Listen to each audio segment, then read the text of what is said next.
Vous avez une idée, vous souhaitez la protéger, comment faire? Pour ça, il faut faire appel à un avocat et je suis en compagnie de Christophe Lévidière. Bonjour. Bonjour. Alors, vous êtes avocat associé au sein du cabinet Aston. Première question, quelle est la meilleure démarche quand on a une idée, quand on est un créateur d'entreprise pour la protéger? La première chose, je vais plaider pour ma paroisse, c'est d'aller voir un avocat qui va vous orienter vers la meilleure forme de protection, parce qu'il en existe de nombreuses, et qui va vous permettre notamment de trouver la forme la plus adéquate à votre idée, à votre création et à votre solution innovante. Alors vous avez parlé de forme, c'est-à-dire qu'il faut la formaliser, Oui. cette idée? Oui, il y a un principe fondamental en droit qui est que l'idée est de libre parcours, c'est-à-dire qu'on ne peut pas la protéger tant qu'elle n'est pas formalisée. Il faut une forme concrète.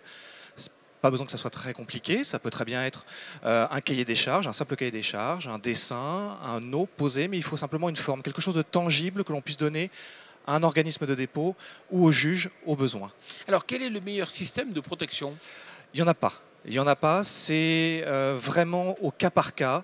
En général, le meilleur système de protection qu'on pourrait imaginer, c'est un système de protection multiple, c'est-à-dire qu'on protège l'innovation, la création, sur différents fondements. Donc je pense notamment à une innovation qui pourrait être déposée à titre de brevet et également à titre de marque. C'est quelque chose que l'on pratique régulièrement et qui nous permet un très bon niveau de protection. Est-ce qu'il faut penser dès le départ ou plutôt par la suite à une protection de type international? Oui, si vous avez un marché, si votre marché est tout de suite international, oui.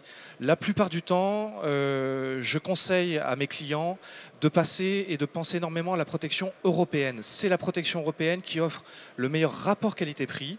Vous avez, pour à peine plus cher qu'une protection française, vous avez une protection sur les 27 États membres de l'Union et une protection extrêmement efficace qui est très bien balisée. Donc, l'idéal pour une croissance, la protection européenne. Alors donnez-nous un peu quelques chiffres, combien il faut compter pour une protection européenne? Pour une protection européenne, ça varie un petit peu du type de dépôt, du type de protection. Je vous parlais tout à l'heure des dessins et modèles. Dessins et modèles, c'est très peu cher, c'est 800 € pour un dessin et modèle, ça offre une protection sur la forme. Si vous voulez protéger votre nom, on vous conseillera donc la marque communautaire. La marque communautaire, c'est aux environs de 1600 €. Les prix que je vous donne, ce sont des prix qui incluent également nos honoraires de conseil. C'est-à-dire qu'on va chercher avec vous la meilleure protection, le meilleur dépôt possible et vraiment quelque chose de très personnalisé. Aujourd'hui, on est à la personnalisation. Toute dernière question, est-ce que lorsqu'on a fait toutes ces démarches, que se passe-t-il en cas de procès? Est-ce qu'on est réellement protégé?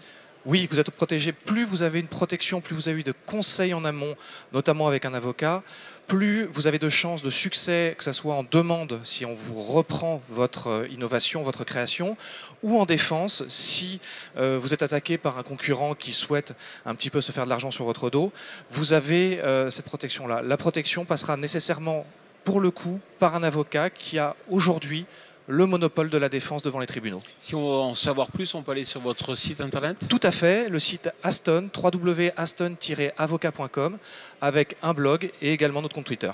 Christophe Lévidière, merci beaucoup. Je vous en prie. Voilà, on se retrouve dans quelques secondes.